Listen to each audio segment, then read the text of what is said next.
আল্লাহ পাক রব্বুল আলামিন সুদ সম্পর্কে পবিত্র কালামের মধ্যে বলেন, আহাল্লাল্লাহুল বাইআ ওয়া হাররামার রিবা। আল্লাহ তাআলা জানায়া দিতেছেন, আমি আল্লাহ সুদকে হারাম করেছি এবং ব্যবসাকে হালাল করেছি।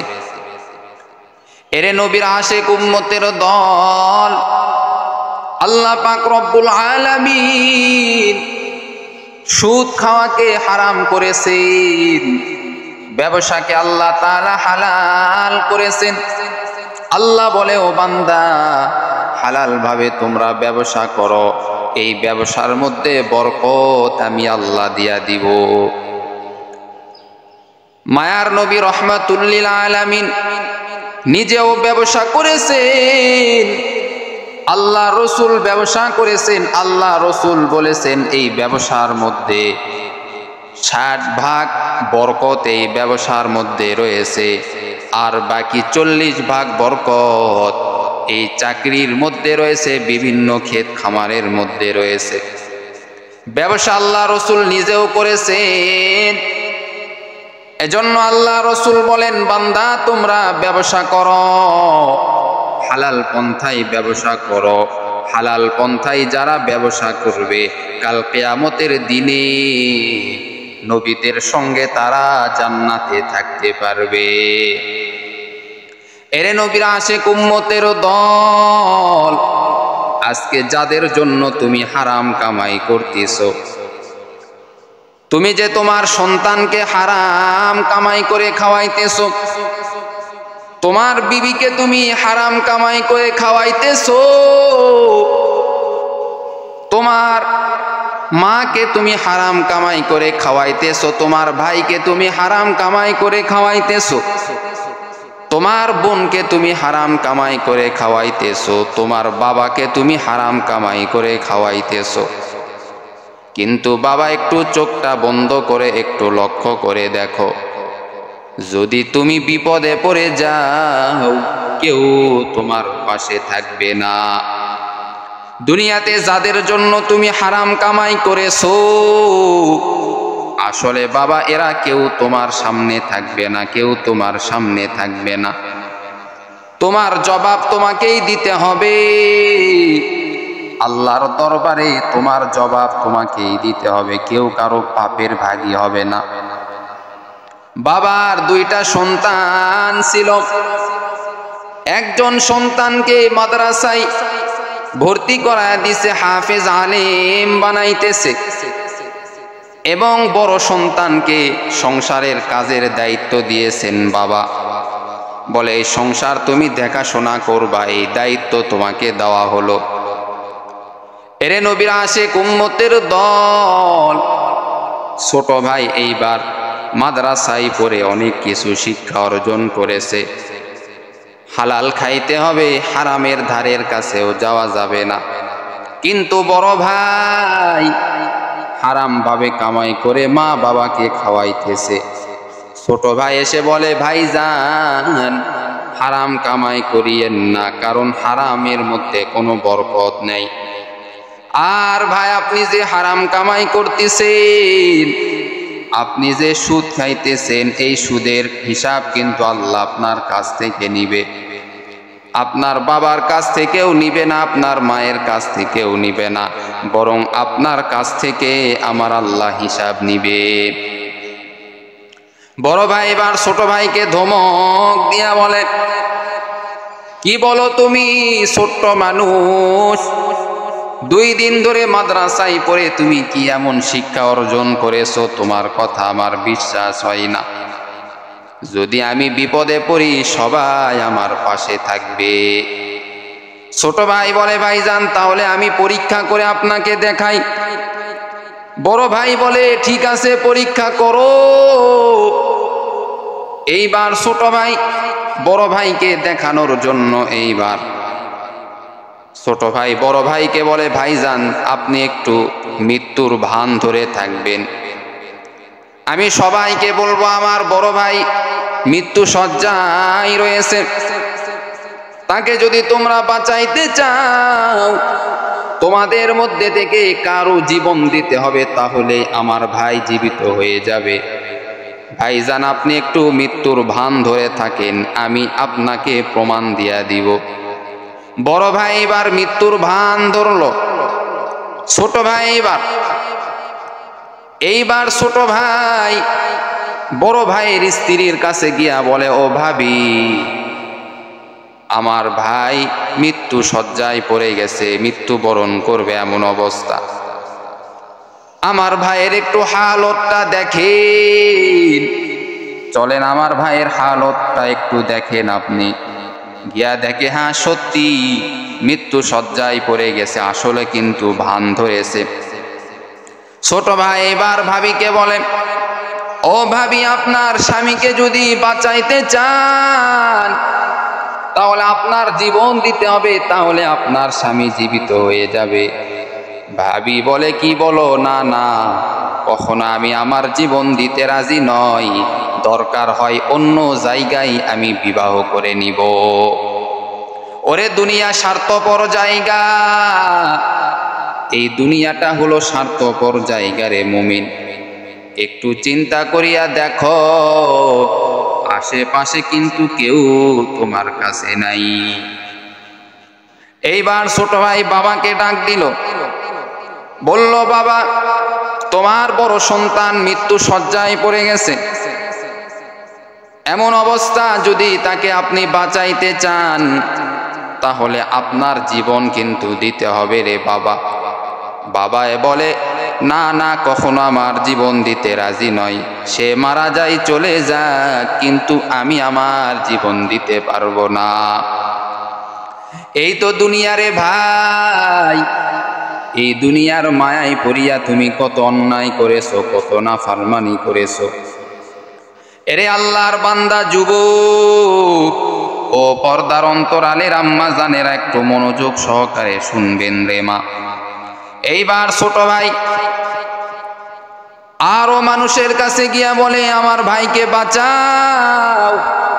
কেউ সামনে আগা আসলো না। বড় ভাই এইবার উঠে বলে, ছোট ভাই, তুমি যা বলেছো ঠিক বলেছো, যাদের জন্য এতদিন আমি হারাম কামাই করলাম, এইবার আমি বুঝতে পেরেছি কোনো লাভ হলো না। যেহেতু তারা আমাকে দুনিয়াতেই বাঁচাইলো না, কবরে যাওয়ার পরে কবরে কিভাবে আমাকে বাঁচাইবে তারা, হাসরের ময়দানে কেমনে তারা আমাকে বাঁচাইবে। আসলে কেউ আমার পাশে থাকবে না, আর আমি কখনো হারাম কামাই করব না। জীবনে অনেক অন্যায় করেছি, অনেক নাফরমানি করেছি, অনেক গুনাহ করেছি, আর গুনাহ করতে রাজি নই। এখন থেকে আমি তওবা করলাম, আর তাদের জন্য হারাম কামাই করব না। তাদের জন্য হারাম কামাই করিয়া, তাদের জন্য সুদ খাইয়া আমার তো কোনো লাভ নাই, বরং আমার নিজের ক্ষতি। ওরে নবীর আশিক উম্মতের দল, আল্লাহ তাআলার কাছে বলো, বান্দা ও আল্লাহ, অনেক সুদ খেয়েছি, অনেক গুনাহ করেছি, আর গুনাহ করব না রে আল্লাহ, তুমি আমাকে মাফ করে দাও। তোমার মতো দয়াবান তো আর কেউ নাই রে আল্লাহ। অনেক অন্যায় করেছি, নাফরমানি করেছি, আর নাফরমানি করব না। আল্লাহ তাআলা বলেন, বান্দা, কুল ইয়া ইবাদিয়াল্লাযীনা আসরাফু আলা আনফুসিহিম লা তাকনাতু মির রাহমাতিল্লাহ।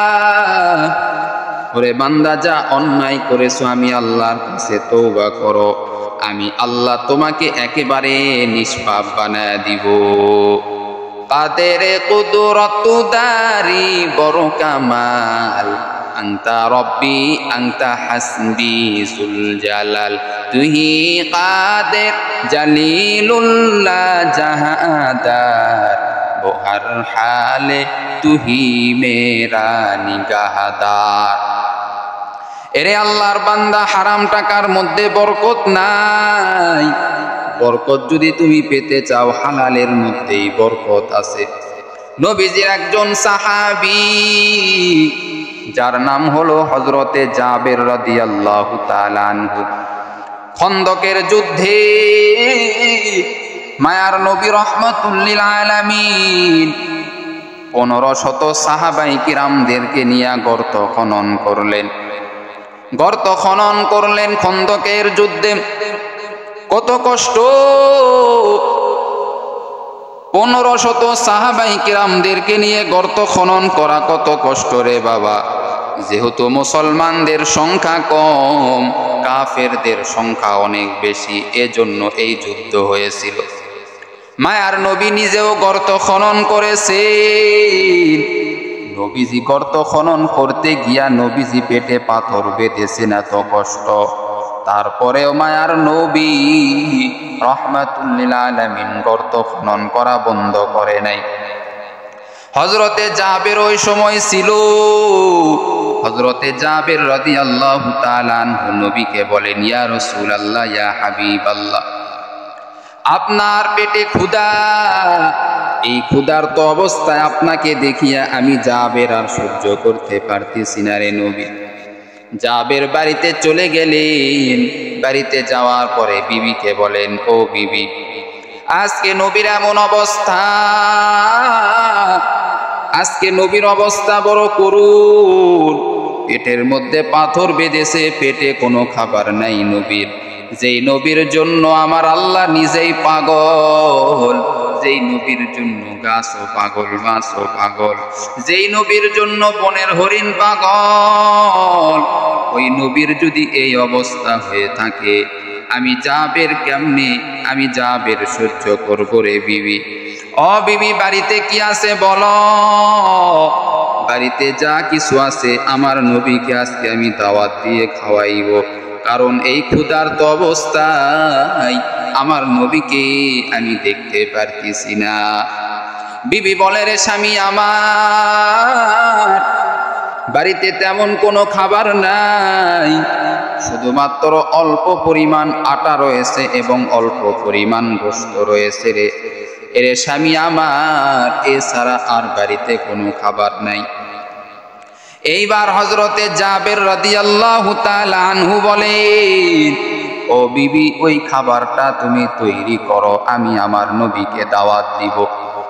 জাবের নবীর কাছে গিয়া বলেন, ইয়া রাসূলুল্লাহ, ইয়া হাবিবাল্লাহ, গর্ত খনন করতে গিয়া আপনি এত কষ্টের মধ্যে আছেন রে নবী, পেটের মধ্যে পাথর বেঁধে রাখছেন। ও নবী, কিছু মনে যদি না করেন, আজকে আমার বাড়িতে আপনার দাওয়াত। ও নবী, আজকে আমার বাড়িতে আপনার দাওয়াত।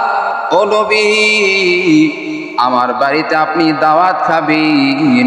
আল্লাহর রাসূল এইবার বললেন, তাই নাকি রে জাবের? বলে, হ্যাঁ। মায়ার নবী তো একা একা দাওয়াত খেতে যেতে পারে না, কারণ এখানে 1500 সাহাবী কাজ করতেছে, নবী একাই কেমনে খাবে? পাহাড়ের উপর উঠিয়া মায়ার নবী রাহমাতুল লিল আলামিন সাহাবায়ে কিরামদেরকে ঘোষণা করে দিলেন, ও সাহাবায়ে কিরামরা, আজকে জাবেরের বাড়িতে সকলের দাওয়াত, সবাই তোমরা জাবেরের বাড়িতে খানা খাবে।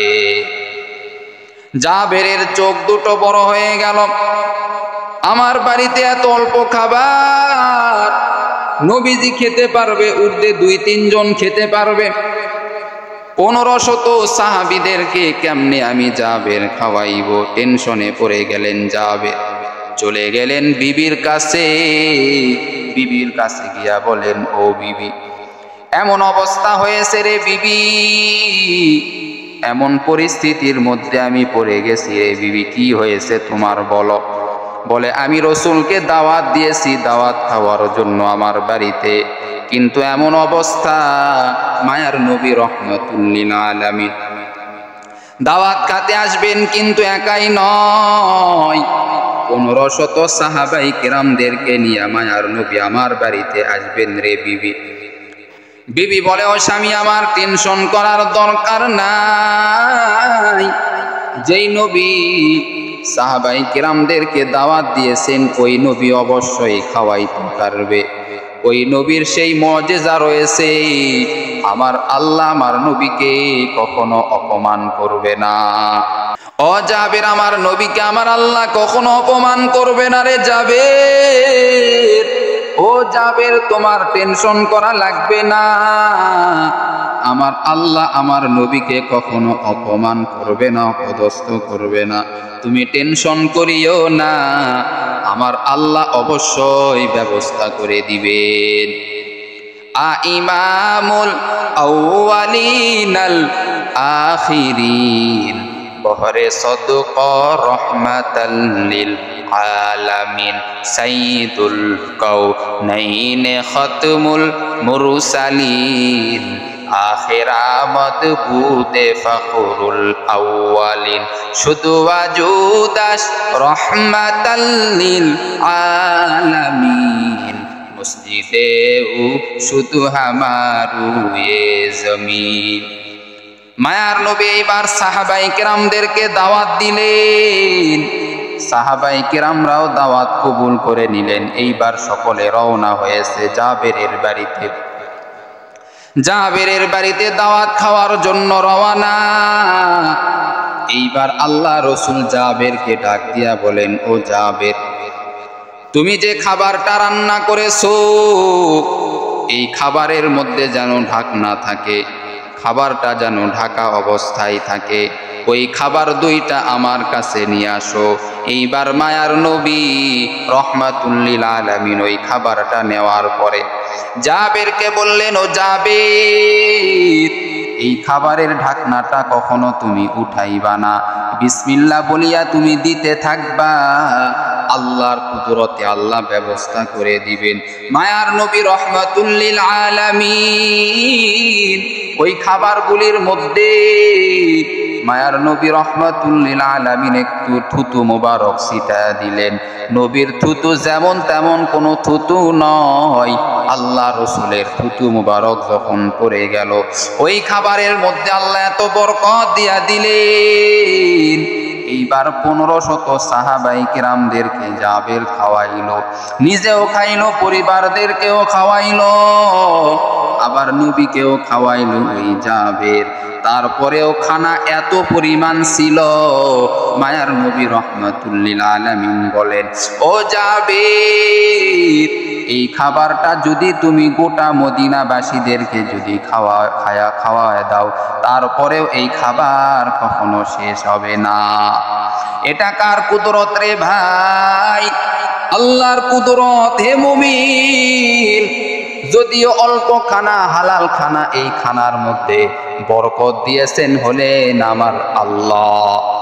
যদি অল্প খানা কিন্তু বরকত দিয়েছেন আল্লাহ। হালালের মধ্যে বরকত, হারামের মধ্যে বরকত নাই। যারা হারাম খাইতেছো ভালো করে শুনে রাখো, যারা তোমরা সুদ খাও, এই সুদের সব থেকে নিম্নমানের গুনাহ হলো মায়ের সঙ্গে জেনা করা। এরে আল্লাহর বান্দা, মায়ের সঙ্গে জেনা করা কত বড় খারাপ কথা, এত বড় নিকৃষ্ট কথা আর হতে পারে না রে বাবা। এখনই তওবা করে নাও।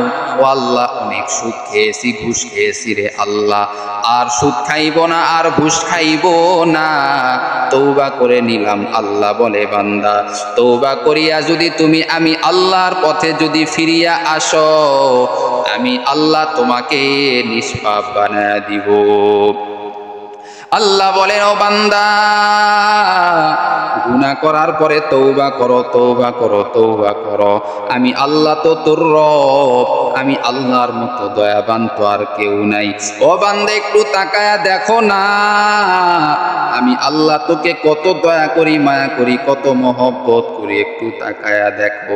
আমি আল্লাহ তোর জন্য চাঁদের আলো ফ্রি করে দিলাম, আমি আল্লাহ সূর্যের আলো তোর জন্য ফ্রি করে দিলাম, আমি আল্লাহ বাতাস তোর জন্য ফ্রি করে দিলাম, আমি আল্লাহ এই সবগুলি নিয়ামত তোমার জন্য দিলাম রে বান্দা। তোমরা যদি অক্সিজেন যদি কিনতে যাও, তাহলে কোটিপতিওয়ালারাও ফকির হয়ে যাইবে, কিন্তু আমি আল্লাহ বাতাসের মাধ্যমে তোমাকে অক্সিজেন দেই। এই অক্সিজেন আমি আল্লাহ, এই অক্সিজেনের জন্য আমি আল্লাহ কোনো টাকা পর্যন্ত নেই না। আমি আল্লাহ বলি না আমাকে টাকা দাও, আমাকে টাকা দাও, নচেত আমি আল্লাহ এই অক্সিজেন তোমাকে দিব না। আমি আল্লাহ তোমাকে তারপরেও দিয়েছি। ও বান্দা কেন দিয়েছি জানো? একবার আল্লাহ বলে ডাকো, আমি আল্লাহকে আল্লাহ বলে ডাকো। আমি আল্লাহর ছেলে নাই, মেয়ে নাই, স্ত্রী নাই, মা নাই, বাবা নাই, বড় আদর করিয়া বান্দা তোদেরকে বানাইছি। একবার আল্লাহ বলে ডাক দাও, আমি আল্লাহ তোর সব গুনাহ মাফ করে দিব।